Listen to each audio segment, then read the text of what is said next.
Hello, it's mid-August and it's time for a full veg garden tour. So let's go through bed by bed, having a look at what's in flower, what's ready to harvest and what I've been planting to see us through the rest of the season and into next year.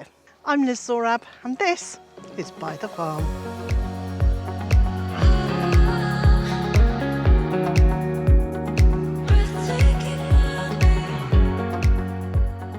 The garden's laid out in 16 raised beds, which I built bit by bit to go on this hillside. So there's deeper soil on that side than there is on this side, so that the bed is actually flat.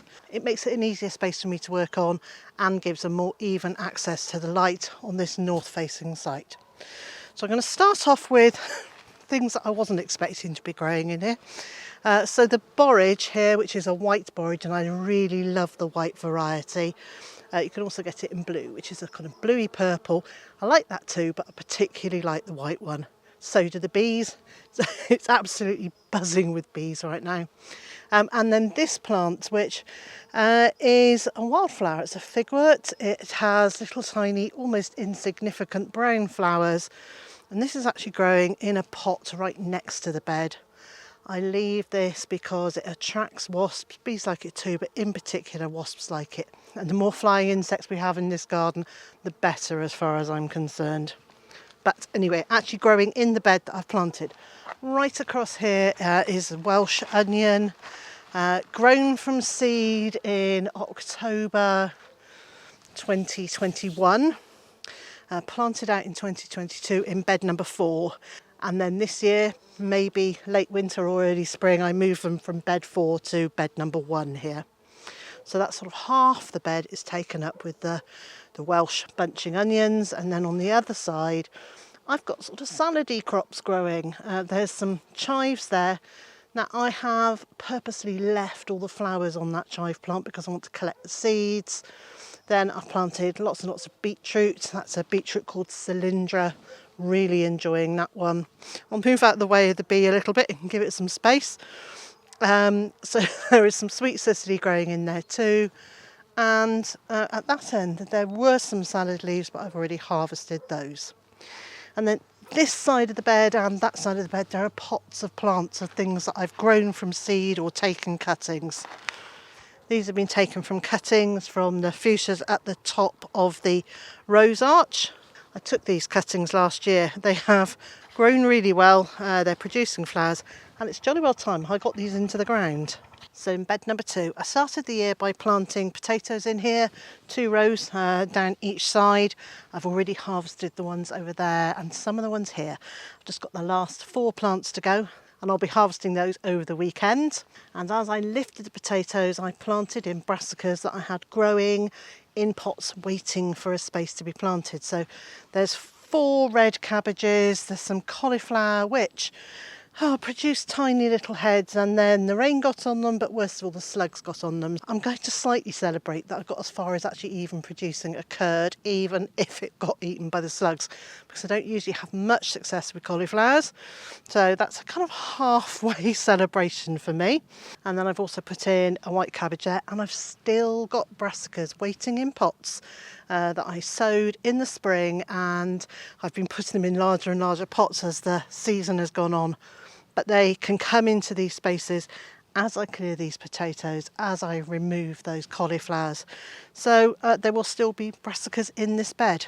Now I cover my brassicas with a soft butterfly netting to prevent the butterflies getting in. I do plant brassicas out in the open as sacrifice plants for butterflies and moths to lay their eggs on and for them to thrive on. But things that I want to eat while I'm growing in here, and the damage that I can see on these leaves is all slug damage, and well, I'm never going to be able to stop the slugs coming up through the ground, so I'm not too worried. We've got some good hearts of red cabbage to go here, and I can't wait to harvest those.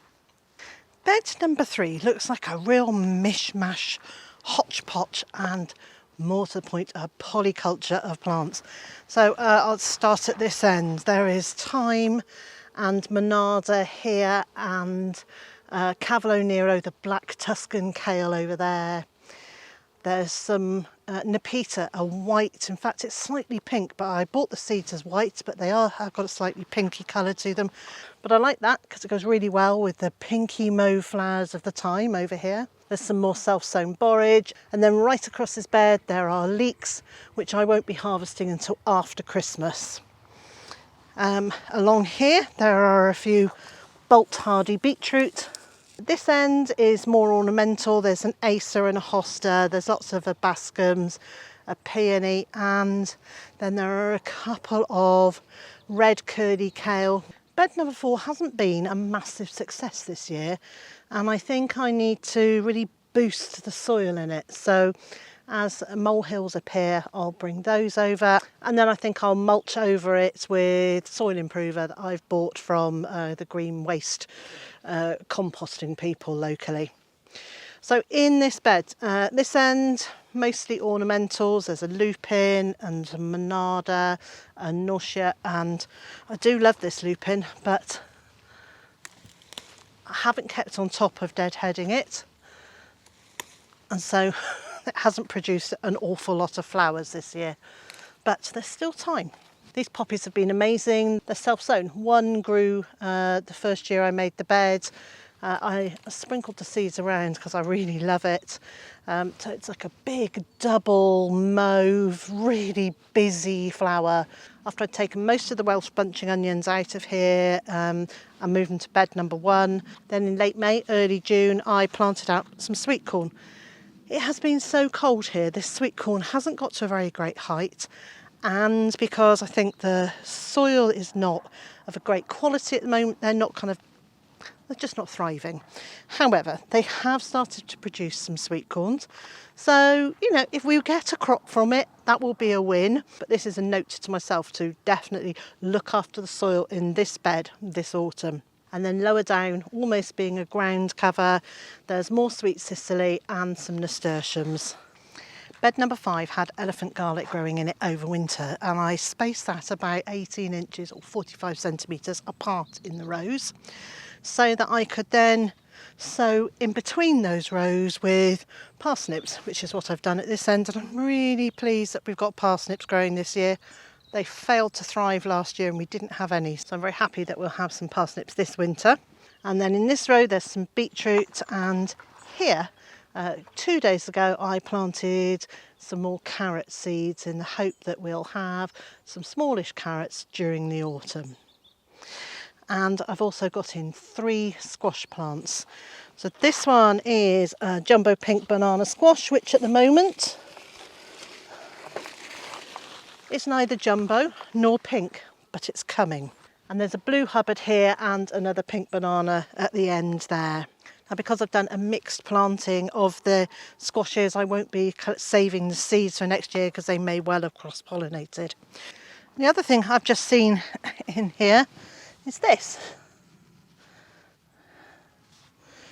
So this is a little silver birch tree. And in fact, there's another one there. So I'm going to come through with a pot and pot them up and grow them on. And then I'll plant them in the hedgerow at the top of our garden, because we're trying to create a hedgerow up there to reduce some of the impact of the wind, to give us a bit more privacy. And those little trees will be a welcome addition to our hedgerow.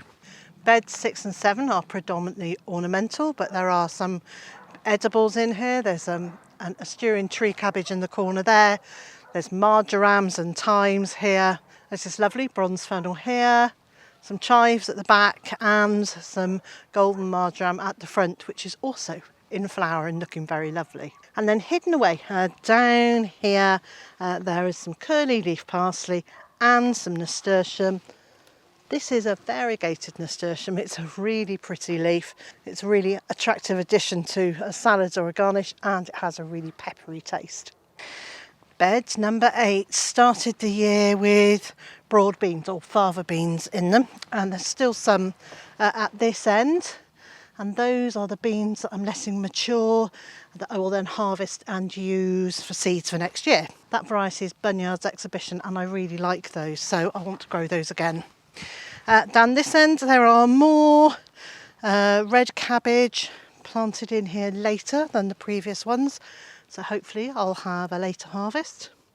And then I also placed in here the cabbages that I was growing on in pots to plant in spare places. So there's a Cavolo Nero kale, a Brussels sprout, a white sprouting broccoli, like purple sprouting broccoli, but white, and also this white broccoli. It's covered in caterpillars that are having a really good munch on it, so I've taken it out from under the netting, checked that I can't see any other caterpillars on the other plants.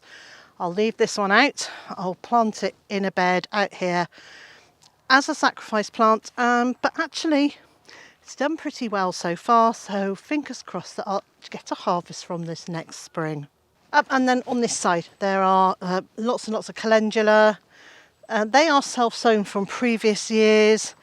I'm probably going to take most of those out. There are some coming through on that side, I can see.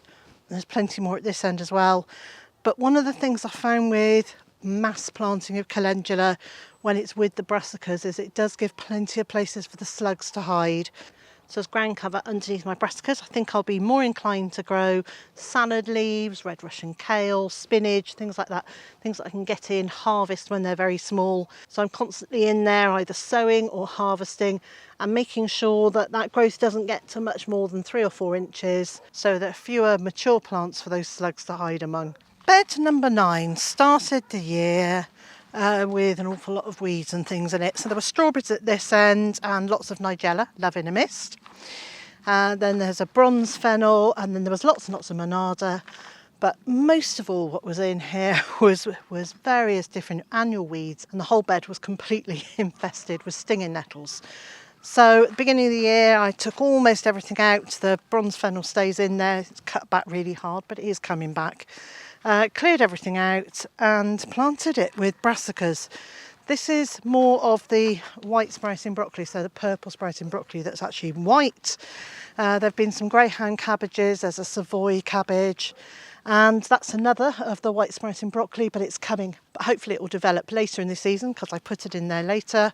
And around this side there are a couple of Brussels sprouts which actually are doing really well. And then as a ground cover layer I planted multi-sown beetroot, so they're all around the edges there and along here. And then around on that side there are also some leeks, and I can see some of the borage is growing self-sown over there. I'm so pleased with how these 4 central beds are looking, particularly with the standard roses that I was given for my birthday this year. So beds 10 and 11 are once again mostly ornamental. There's some scarlet kale growing there, some ochre there, and then most of this bed I use for cut flowers. And the same sort of things going on this side. There's an Asturian tree cabbage and some marjoram, and then pretty much everything else along here is ornamental, apart from a very large Asturian tree cabbage, which I've been harvesting from quite a lot. And in bed number 12, I've got this year's Greek gigantes beans growing. They're underplanted on this front side with a combination of chard and kale and marjoram. I'm really pleased with how they're doing. There are plenty of pods forming, there are lots and lots of flowers, and what I need now is more pollinators to come, and to pollinate those flowers we have a really good crop of beans this year. Bed 13 might actually be my favourite bed in all of this garden. This is Agastache, and it's a variety I think that's called Blackadder, and a white monarda, and I'll leave the name of that variety on the screen. And then in the front here there is lots of very pretty pale pink flowered marjoram, and in each corner is some lavender. Now the lavender's already gone over and I've cut that back to ensure we have a really nice display next year. At the front here there's some chard, and unfortunately it's started going to seed, but you can still eat chard leaves. Unlike spinach, it doesn't go bitter once it goes to flower, but I'm going to sow some more chard seeds and plant the young plants in there to overwinter. Bed number 14 has got variegated thyme, some dwarf artichoke, rudbeckia, monarda. There's marjoram in this corner, chives here. I've just noticed a very healthy dock growing. I'll need to get that out. And then in this corner I've put some hardy geraniums to give me some colour here early in the year before anything else starts flowering. bed 15. I've put up this framework and jute netting on it, up which there have been growing some peas, and this is a dwarf variety called Jessie, and I'm leaving them to grow now so that I can collect the seeds for next year. I actually really like the taste of these when they're very young. I'm not so keen on them as they get bigger, but as young pods I really like them. So I will be collecting as many seeds as I can to have a lovely harvest of them next year. Although while we're here, perhaps I should just eat one. Oh, having said I didn't like them so much when they've got more mature, that's delicious. I've just noticed there's a carrot here. I'm guessing that's a seed that I sowed last year and it's now germinated. Hurrah! And then there's rhubarb. This is Timperley early. In there, there's what looks like an amazing crop of stinging nettles and buttercups. There's one parsnip here, which I'm growing for the seed, but not for the reason you'd think. I want to have the seeds. I've scattered a few of them in the bed and on the path, so that I know next year when they start coming up, that's the ideal time to plant my parsnip seeds. I don't want these particular seeds to grow. This wasn't a very strong plant. It wasn't very vigorous. It's kind of been pollinated with itself rather than with other plants. But I do want to have the seeds growing to give me that indication when to sow new seeds next year. There is another Asturian tree cabbage here, and yes, another. Oh, I keep finding them. Rose bay willow herb.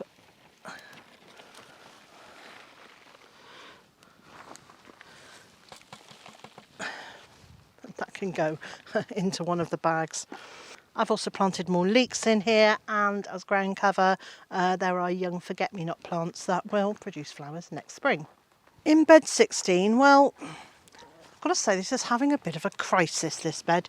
This year, this is the one that's full of weeds, and I need to come through and get those out, have a look at what's in here and take out the plants that actually could be maybe better placed perhaps somewhere in the forest garden. However, there are some edibles in here. There are 3 young rhubarb plants. They're different varieties to bed 15, and so I'm really looking forward to these maturing so I can actually get a harvest from them. Now, I don't think I would be being honest if I didn't talk a little bit about what's going on here. So this has got weed suppressing membrane on it. It's got the cornstarch membrane, so it's plastic free. But all of this grass and all of the weeds here have self-sown into the wood chip that I put on top of that membrane. And I just haven't cleared it. I haven't been able to get to it. It was a case of prioritising the veg garden and the forest garden.